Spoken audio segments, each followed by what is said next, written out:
Good evening and welcome to the Audit, Risk and Governance Committee meeting held at the Council Chambers Civic Centre, 6 Patterson Street, Mundijong on November the 25th, 2024. I declare the meeting open at 5:30 p.m. Welcome to committee members and staff. I'd like to acknowledge the Noongar people of the Budja, the land which we gather today. For thousands of years, their connection to country has provided knowledge, guidance, spirituality, and life. We pay our respects to this ongoing connection, as well as to their elders past, present, and emerging. I'd also like to advise that tonight's meeting of the Audit, Risk and Governance Committee will be live streamed and audio recorded. No other visual or audio recording of this meeting by any other means is allowed. Agenda item 1 is attendances and apologies, which we do have apologies from Councillor Reece Jarrett, Councillor Morgan Bias, and Councillor Nathan Bishop.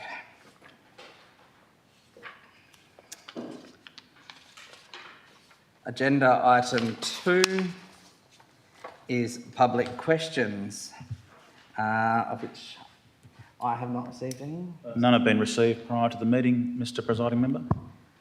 With no public questions, I will go to agenda item 3, which is deputations, which I have received now. None have been received either.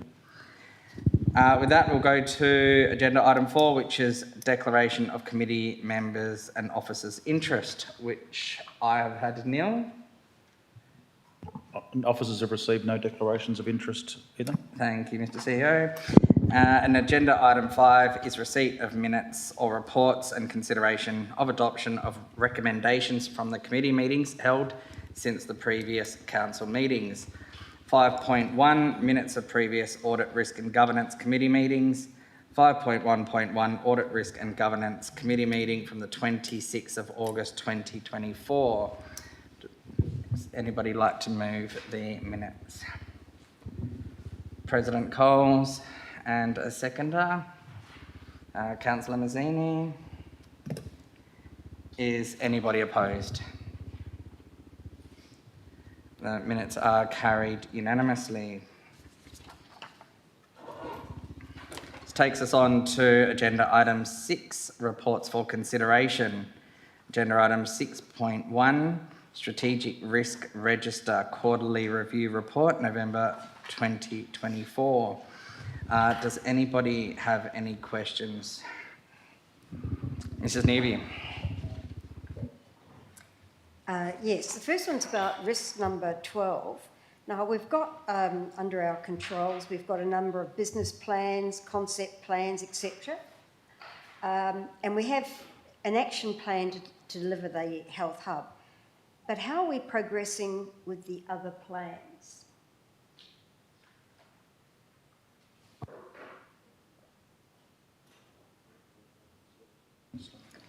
Director of Development Services, would you like to go first at answering the question? Yes, certainly. Thank you for the question, and through you, Mr. Chairman. Well, we've got listed a number of controls as existing plans. Those plans do include a variety of statutory requirements pertaining to how we monitor and review the implementation of those plans. So anything related to the planning framework is now very much part of the course for local government, that you'll be undertaking your 5-year reviews around your local planning strategy and scheme. You'll be doing your annual reviews around developed contribution plans. You'll be ensuring that your local structure plans are kept up to date. A lot of the plans, once they are formulated, we then ultimately await the market to deliver development according to those plans. So we would hope that we've formulated effective plans up front, and those effective plans then shape how development subsequently occurs on the landscape. So there's that element, which I think is important. The elements of, I guess, how we're tracking in terms of the risk of failure to be a desirable destination to work and visit, I guess underline the word work. Our employment capacity, self-sufficiency and self-containment gets worse each and every day, because the people that are moving here, on average around just under 2 families per day. We're not seeing that commensurate increase in jobs at the same rate. We embrace good growth. We promote a very business friendly and a business ready, business investment sort of supporting local government. But it is worth reflecting, we've often talked about it as an EMG and council, that the state government's development arm is active in major industrial estates across Perth and WA, except often in the areas of most need, like our local government, where there's serious levels of growth happening.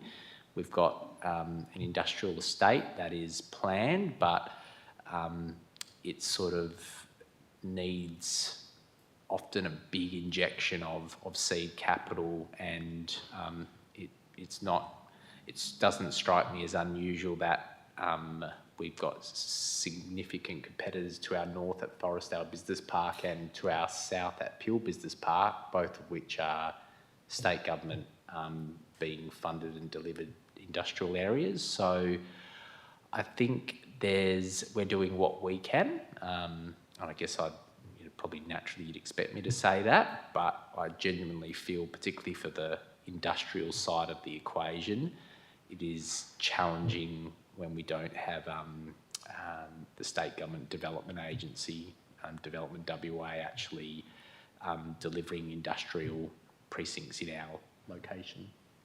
So that's sort of my answer. Well, just, on that, perhaps we should look as an action of trying to get the state government involved in obviously the health hub will bring jobs to the area, but things like this West Mundijong Industrial Area Local Structural Plan, whether there's something we need to do to move it and advance it along, and that would be an action. I think to just have the plan as a control and then not report it against it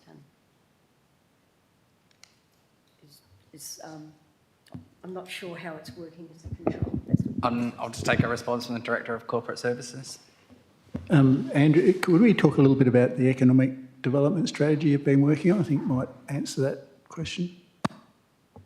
Yes, certainly. Thank you for the follow-up question. So at the council meeting just passed in November, we adopted for consultation our draft economic development and tourism strategy.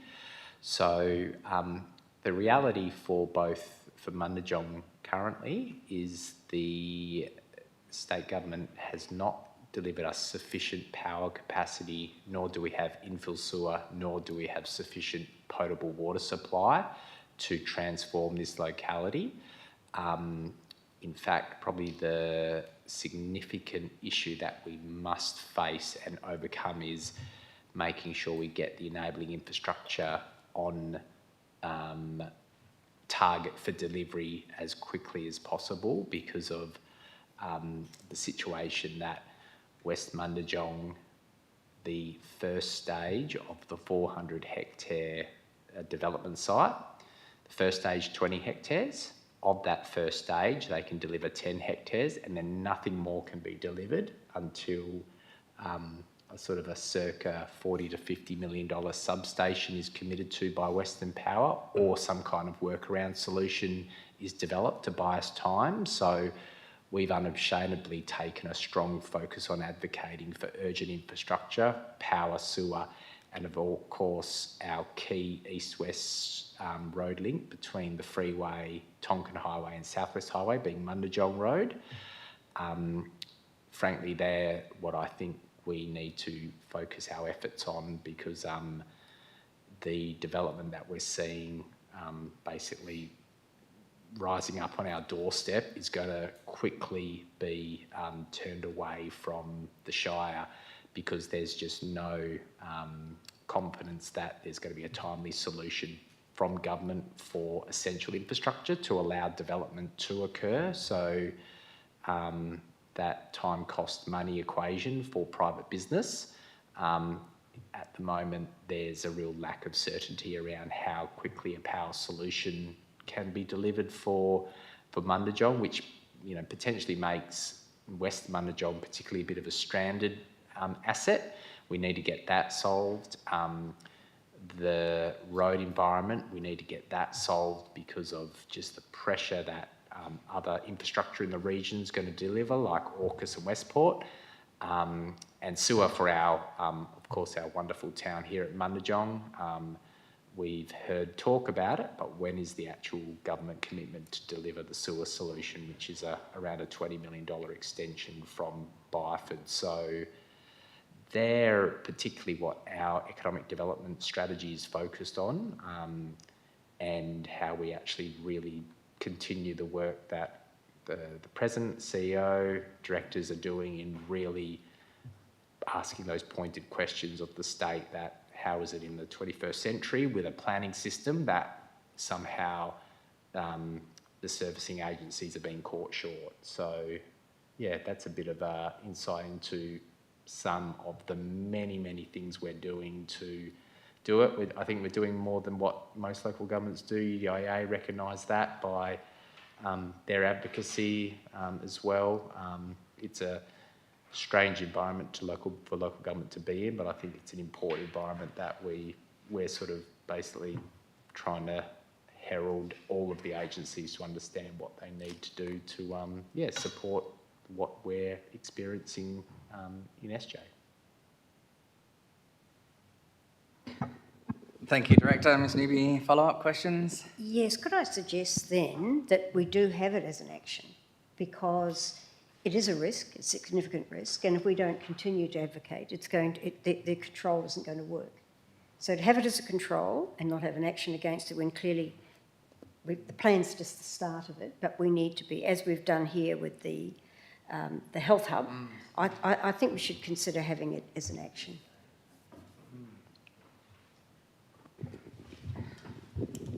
Ms Newby, it might be worth considering then an alternate to add it into the motion when we move it at the end of the questions. Any further questions on 6.1? Ms Newby. Risk number 14. Now, we've got extensive plans under controls for COVID, but I'm just wondering how the status of our emergency plan is, because it's 4 years since we reviewed the local recovery plan, and we've had COVID, and I think if COVID came again, we would be well placed to deal with it. But another emergency that we don't even know what it is. It's planning for the unknown. I know it's tricky, but it's a matter of the process, if you like, that would go around it. So that's why I'm just wondering how the status of this emergency management plan, which is a control, is going with considering those type of matters.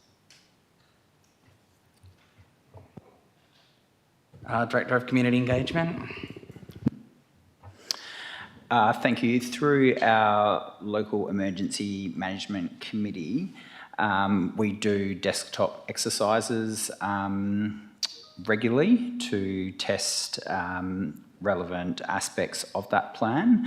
So it is a living document, and also when we do have actual emergencies within the Shire, they are presented through to the local emergency management committee, where a formal event debrief is carried out by all the relevant agencies and members of that committee. So yes, I do recognise that the local emergency management arrangements were reviewed in 2020, including the revision of the Vulnerable Communities Plan, which is an appendices to that document, which was completed in, pretty sure, 2023. So if the committee was of the view to request a review of that, that's something that could be considered, but comfortable, or I should say confident, with the document and the arrangements we have in place for that. Perhaps, Mr Chairperson, if I can add to that, we are currently reviewing our business continuity plan internally as well. And in fact, we used that when the waste transfer station closed, and that helped us guide us through that crisis communication time and crisis planning time. So the committee could choose to add updating the business continuity plan as an action. It's happening at the present time, and we can report back on that. Well, as we don't really have a full-blown internal audit process at the moment, I think it might be a good idea if we have a look at some of our plans and decide how often we really need to have I'm not saying a full-blown review, but even just to have a glance over to see if they're still fit for purpose. I think it would work. It would work well. Because if we have an internal audit position eventually, it may be one of those things that would be in that, but because we don't have it, I think we need to provide some oversight from this committee. Suggestion. Any further questions to 6.1?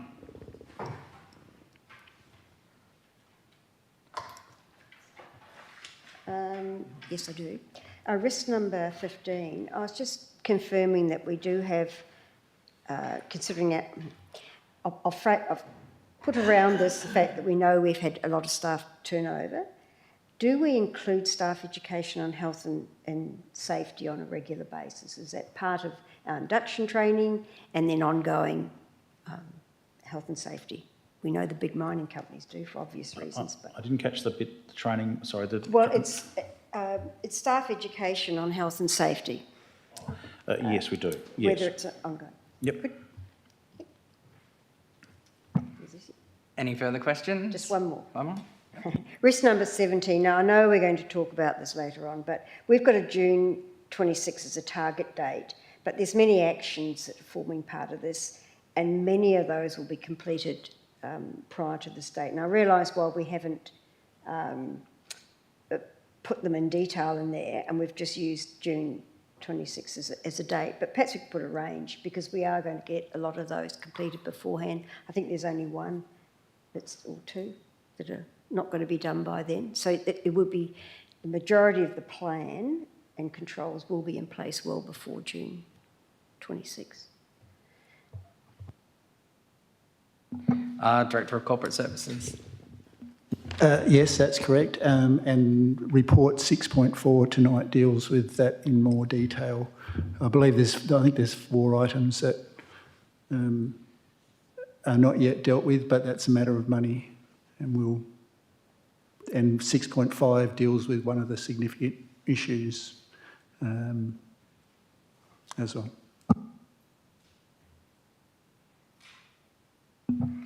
Thank you, Director. And I did just have one quick question on the general review. I note that there's going to be a review of the strategic risk register, which is underway, and that it's going to be presented back to the Audit, Risk and Governance Committee. I was just wondering, is that going to be to an Audit, Risk and Governance meeting or a separate workshop altogether?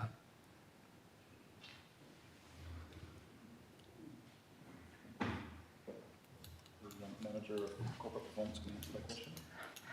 Manager of Corporate Performance. Thank you for the question. Through the Chair, yes, we intend to do a workshop with the Audit Committee first before presenting it back through for adoption as part of the process. Wonderful. Thank you.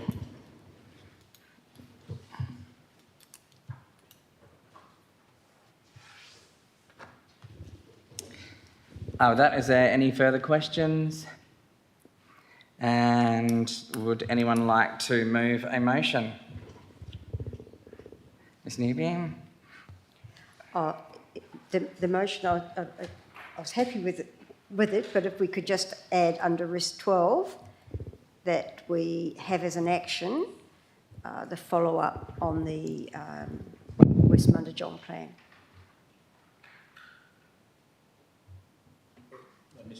Ms Newby, are you thinking West Mundijong particularly, or potentially adding I think we can the make economic development and tourism strategy as an action, as we're currently reviewing that?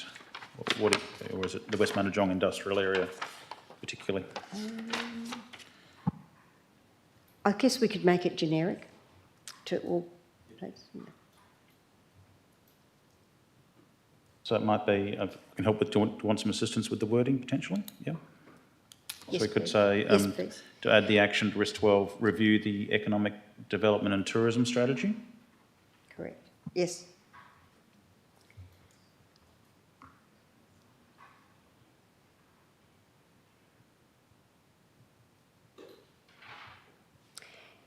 It's really reviewing the progress of the progress of that strategy. I guess it is to review the progress of the economic development and tourism strategy. And the second one was in relation to business continuity plan. Is that under risk 14? Correct.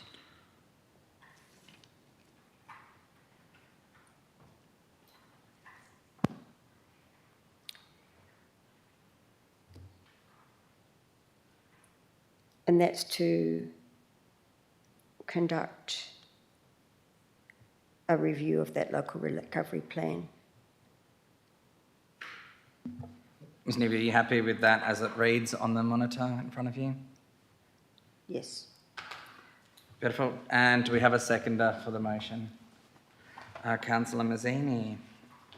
Is anybody opposed? Carried unanimously. Mr Presiding Member, we will need a reason for the difference. Ms Newby, if you've got a sentence or two that might describe why you're adding those extra actions in, please. Yes, because we need to ensure that the controls are being effective. It's as simple as that, I think. That are effective. To ensure the controls are effective.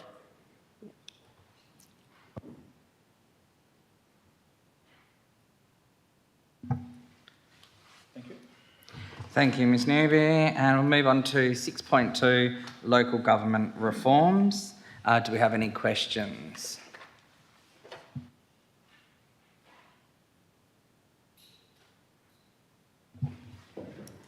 If there are no questions to that one, do we have anyone to move a motion? Ms Newby, the officer's recommendation? Do we have a Yes. seconder? Mr Corelli. And is anybody opposed? That is carried unanimously. With that, we can move on to agenda item 6.3, which is the Shire of Serpentine Jarrahdale Bushfire Services Brigade Operating Procedures Review. Are there any questions regarding 6.3?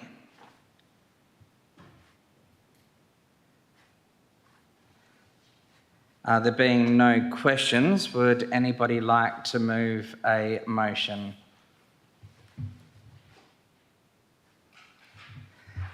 Ms Newby, as the officer recommendation?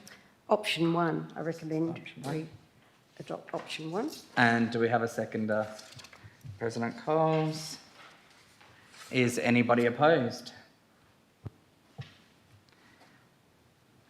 Motion is carried unanimously.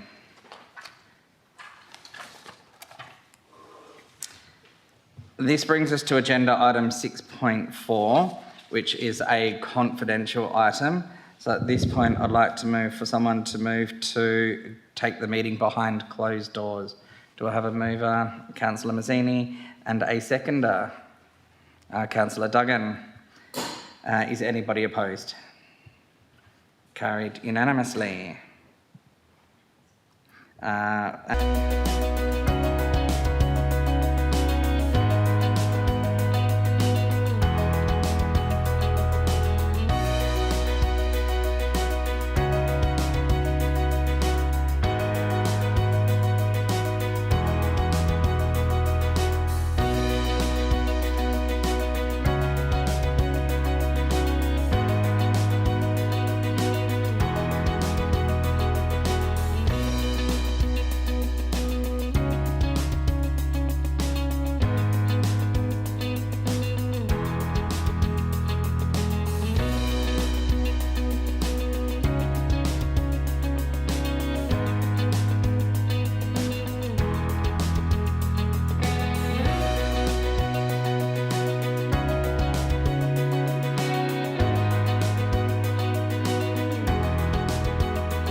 Welcome back, and for the benefit of the recording, I'd like to announce that agenda item 6.4, ICT General Controls Audit Update, was passed with the officer's recommendation with the added point that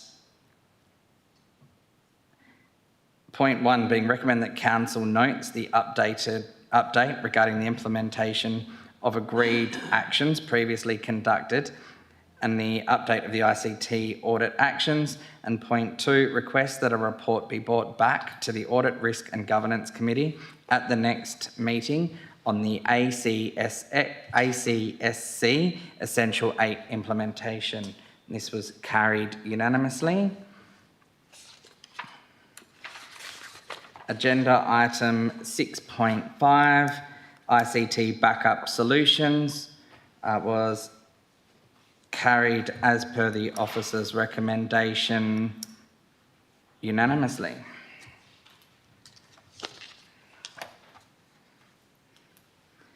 Can now move on to agenda item 7, motions of which notice has been given, of which there are nil. Agenda item 8 is urgent business, of which there is nil. Which brings us to agenda item 9, which is the closure of the meeting. There being no further business, I believe this will be the final Audit, Risk and Governance meeting for the year, with the possible exception of any special meetings. But if that being the case, wish everybody a happy festive season and a happy new year, and see you all in the new year. And would like to close the meeting at 6:14 p.m.